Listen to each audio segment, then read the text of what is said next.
This is Ryan Watches a Movie, where we get our friend Ryan to watch a movie and tell us what he thought. Going balls out in the lumberyard, watching the Grunion Pro Magi. Little kids got naked and had lots of sex. Don't even waste your time. Hello, welcome to Ryan Watches a Movie, episode number 32. My name is Adam. With me today we have Kevin. How are you, Kevin? I'm doing good. Doing good. Ryan, how are you? Sick. Still. Ryan's still sick. I'm feeling better. What movie do we have you watch this week? Battlefield Earth. Battlefield Earth. This movie came out in the year 2000. We picked this in honor of The Master coming out this week. Here's the synopsis. After enslavement and near extermination by an alien race in the year 3000, humanity begins to fight back. This is directed by Roger Christian and stars John Travolta, Forrest Whitaker, and Barry Pepper. We have a trailer here, so let's give this a listen before we get your thoughts, Ryan. This is Battlefield Earth. Goody.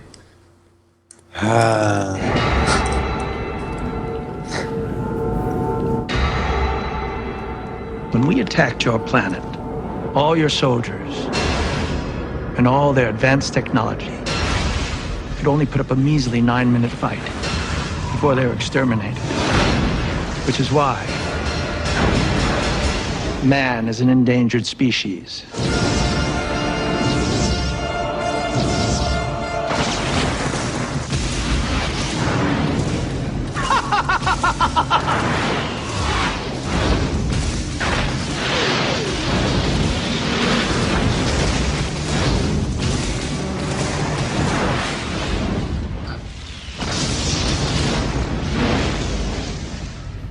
Wow. This sounds action-packed. I kind of wish John Travolta was an endangered species. I want to get a soundbite of just him doing that laugh. Yes. That's what I want. I want that to be my ringtone. Anytime you get a text message. Okay, Ryan, why don't you tell us about this movie? Where to start? Alright, so basically, this movie takes place 1,000 years in the future, but my first problem with watching it is that it looks like it takes place 1,000 years in the past. Everyone's like unkempt, and basically they look like fucking cavemen. And it just doesn't look futuristic at all. Basically, John Travolta's character is an alien who is condemned to Earth for reasons fairly unknown. And his job is to be on Earth and look over all the humans doing certain slave work. And he wants to get off of Earth, and he asks Barry Pepper to go mine gold because apparently the aliens can't breathe on Earth, which I also don't understand. Because in some parts they can breathe, and in other parts they have this stupid nostril thing. And that brings up my next point. Why? They have their noses covered, but what happens if they breathe through their mouth? But anyway. Oh, I see what you're saying. So it's just like it just covers their nose and not their mouth. Yeah. I got you. Maybe they learn. Maybe they can't breathe through their mouth. Oh, maybe. Well, I'll tell you one thing about these aliens.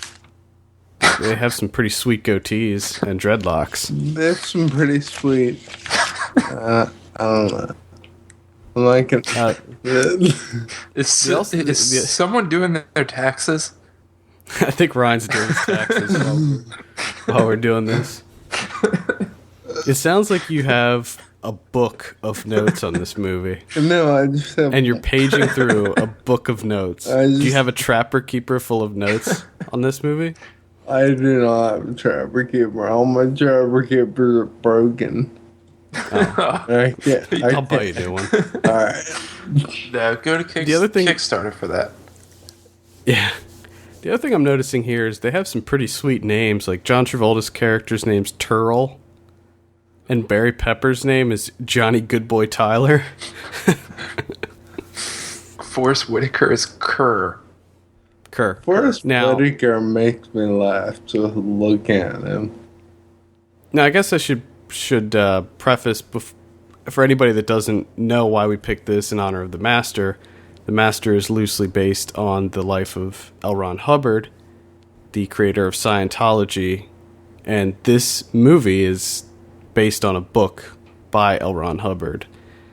Now, what I'm wondering is, are there like Scientology undertones? I guess you could say I was too focused on this movie being fucking terrible and not enough on anything else. Now, would you say Scientology undertones, or would you say Scientological? Ooh. Or did I just make that up? And if I did, that's copyright. 2012 Film Pulse.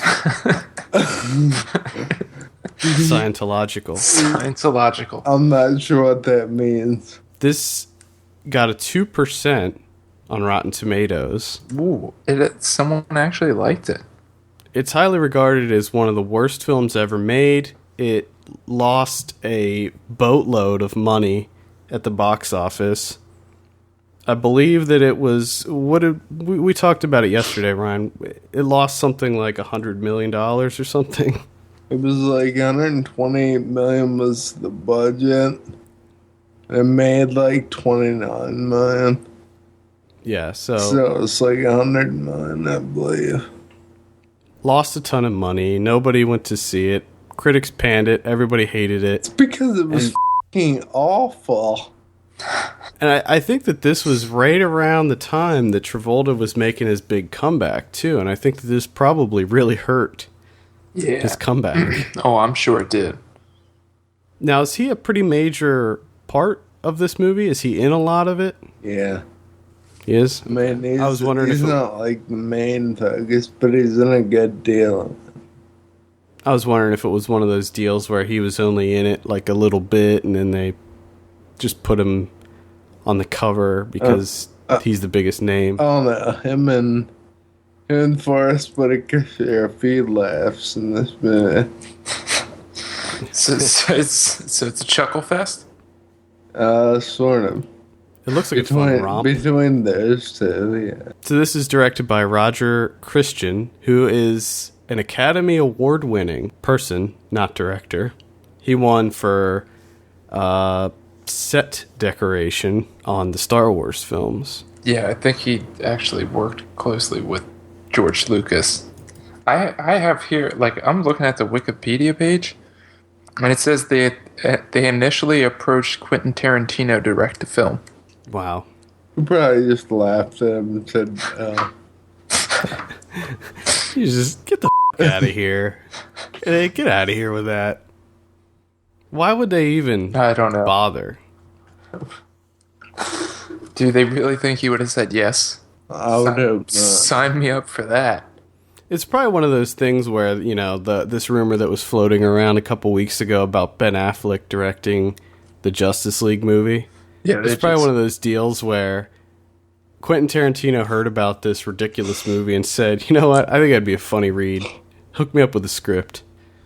And he just read the script, and then that made people think that he was going to direct it. That's my guess. Well, this director that they picked, Roger Christian, he didn't really do anything else. I mean, he had some. They all look like they're pretty much straight to DVD movies, like movies I never even heard of. Like Masterminds. He should only do one other thing, and that's kill himself. Ooh, it's strong. It's a bit much. I mean, I wonder how you would feel if it turned out that he actually did kill himself. Ooh. Then I'd feel bad. Probably not, because he does have a movie coming out apparently this year. I'm just saying that would be terrible if Ryan said that, and then we're just like you're just getting ready to say that he just committed suicide. That would be terrible. Yeah, that make me feel bad.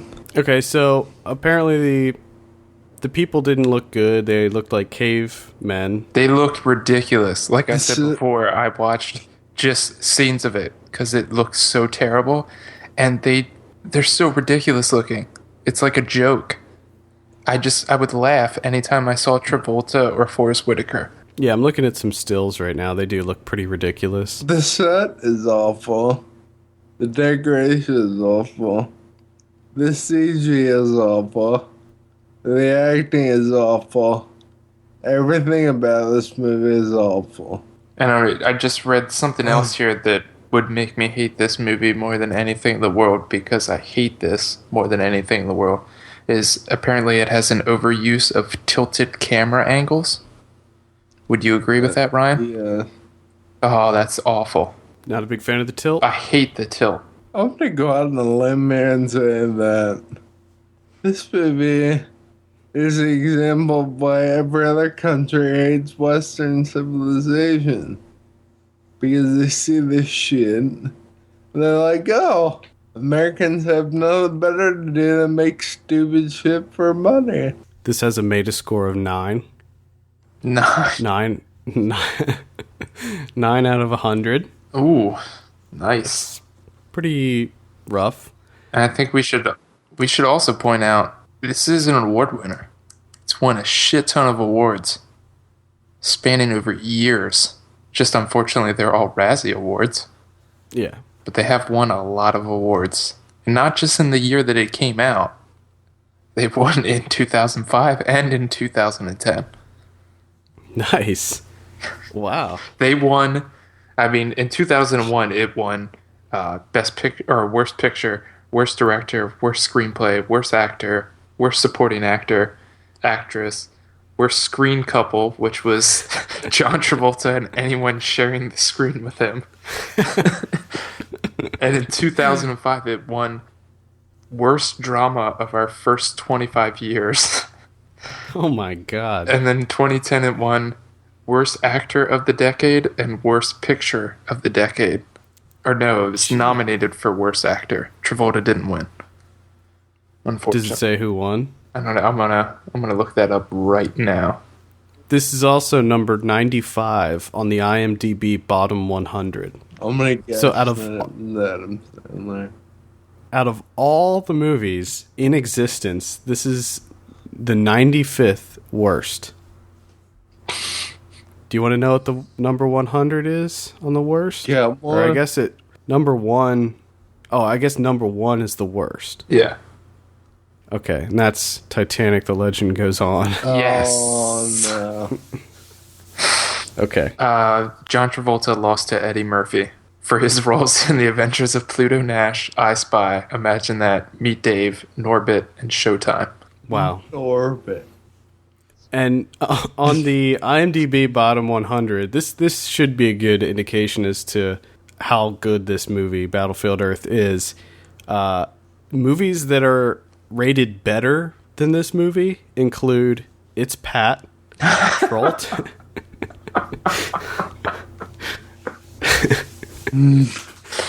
Troll 2, The Horror at Party Beach, Addiction, and Fat Girls with the Z. P-H-A-T The Z. Girlz. That's the one that was starring Monique, I believe. Ooh, wow. So, looks like it is pretty much a big pile of shit. Were you entertained by it, Ryan? No. And you watched this twice? Yeah. Why did you do that to yourself? Because I was trying to figure out what the was going on. Oh, God. You are persistent. I'll give you that. Any thoughts before we give you your drum roll on this? I don't even know. I can't even express this movie.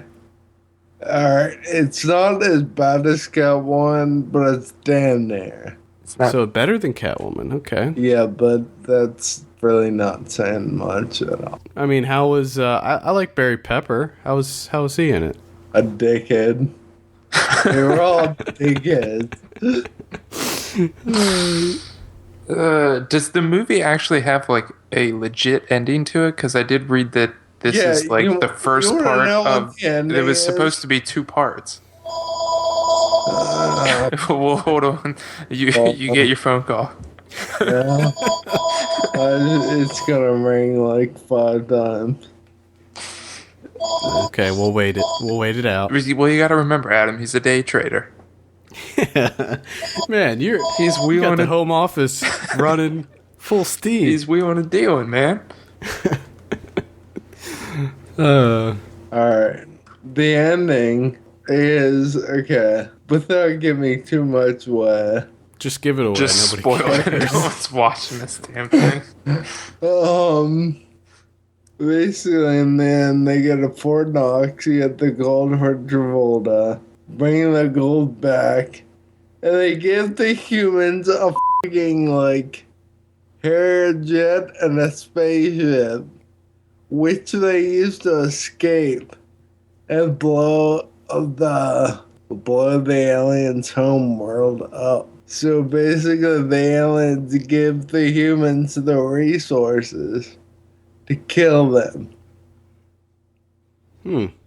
Sort of like maybe it's like a play on Afghanistan, and we gave them the weapons to get the Soviets out of there. Sure. I doubt they're going for that. But what happens to like Travolta and them on Earth? Are they like stuck there then? The one dude, I believe it's Forrest Whitaker's character, like, besides with the humans, and Travolta's character gets f***ed, and he gets condemned to Earth. Wait, he gets condemned to Earth, so he doesn't die or anything. He just gets stuck on Earth. Yeah, he's not condemned. He gets stuck on Earth. So he gets stuck on Earth. But all the He's other a people prisoner in Fort Knox, where they got the gold from. and all the other aliens, the innocent aliens on their planet, get blown up. Yeah, because they of teleport an atomic bomb to the home planet of the aliens. So John Travolta is the one that cooks up this whole scheme To get off of Earth, to buy his way off of Earth. I'm completely lost. Yeah, I have no idea what's happening here. Basically, it just sounds like John Travolta is the villain, and then all the innocent people in that alien race are the ones that get punished for John Travolta being a douchebag. And then he gets to hang out at Fort Knox. He gets to be a prisoner at Fort Knox. Yeah. And everybody else dies. Pretty much. He's Awful. a prisoner and not breathe the air through his nose. But he can breathe it through his mouth. I'm not gonna get over that, because that's awful. I love the small little things that you get stuck on. That's You like latch on the to biggest logic. Like, I don't know how to word this, but it's like the biggest, like, mistake I guess in directing. It's awful. Like, seriously. Yeah, that's just You can't breathe through your nose, but you can breathe through your mouth. It's just lazy What? writing. Oh, I love it. Out of all the issues that plague this film, can't breathe through your mouth. Get the out of here. That's because it's fucking everywhere. Every man. scene you're thinking about it. All right, let's give you your drum roll, Ryan. What do you give Battlefield Earth? 1. 1 out of 10. Is that what you gave Catwoman? Did you give Catwoman a 1? But, Oh, you gave it a half? on Letterboxd, I can only, the lowest I go is half. But in my review, it deserves the little top portion of one side lower. I should have wrote that. Like when I publish the podcast under the score, I should have wrote the little corner of the star. It's like a quarter of a star. Like third. Unfortunately, I can't represent that correctly, and I'm all into being neat and tidy. So Uniformity. All right. So there we have it. 1 out of 10 for Battlefield Earth. You can purchase this if you wish on Amazon. Didn't come out on Blu-ray yet. Oh. I'm holding out for the Blu-ray. That's probably because Criterion's going to pick it up. Probably. if you purchase this, give me your address because I want to come punch you in the face after you purchase it. That's our new segment. We're going to have a video segment where Ryan just hunts down people and punches them in the face. It sounds good. I'm down with that. And it works what? If you buy Battlefield Earth on DVD, send us an email with your address at feedback@filmpulse.net so we can come to your house and Ryan can punch you in the face. There we go. Win-win. Can you give my drum roll again? I didn't want to give one. I wanted to give it half. Okay. I gave it 1 on Letterboxd, which is half out of 10. You can do half stars on Letterboxd. Yeah, no, but half out of 10 equals 1 out of 5. Wouldn't it be just 1? No, I mean, half No, seems to be... half is a half. a 1 out of 5 is 2 out of 10. What? Half out of 5 is only 1 out of 10. Yeah. No, but 2 I out would of, say... 2 out of 10 would be 1 out of 5. To me, though... I know, that's what I just said. To me, if I'm going to give a half, it's going to be a half regardless of what the scale is. A half is a half. You know, like, even if it's out of 10 or 5, a half is the lowest you can go. Yeah. Alright, so So what to me, I would... So what I give that? What I just give that? You gave it a 1. You said 1, Well then should I? which is a half on Letterboxd. Yeah. So should I redo it and say half a star? No, we're just going to keep all of this in. Yes. Because I love our pointless little conversations about scoring. Yes. Half the things that I score on Letterboxd, I go back 2 days later and I think to myself, why did I give it that? Well, yeah. I mean, I do that. I do that with every movie. Every movie I either review or rate on Letterboxd, I come back several days later and I would give it a completely different score. And like the movies that we review on the show, a lot of times by the time we're done discussing them, I would give them a different score because like when we start actually talking about certain movies, I think to myself, oh yeah, like, you know, you'll bring up a good point about a movie that I neglected to think of when I was initially watching it.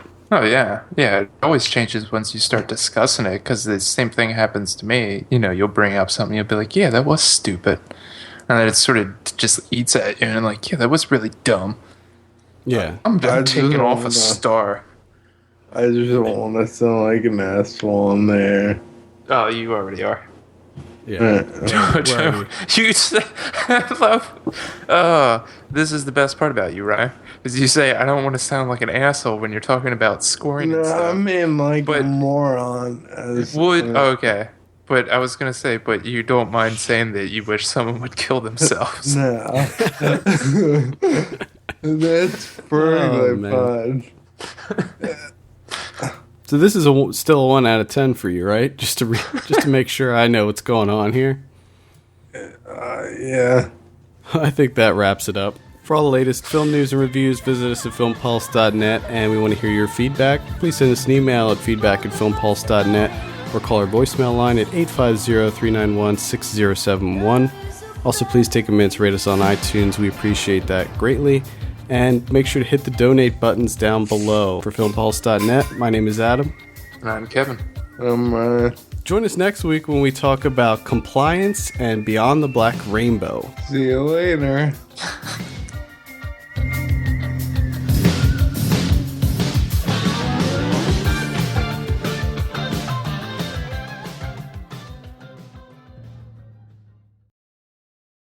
You're a fun little thing to do. Oh, thanks a lot. I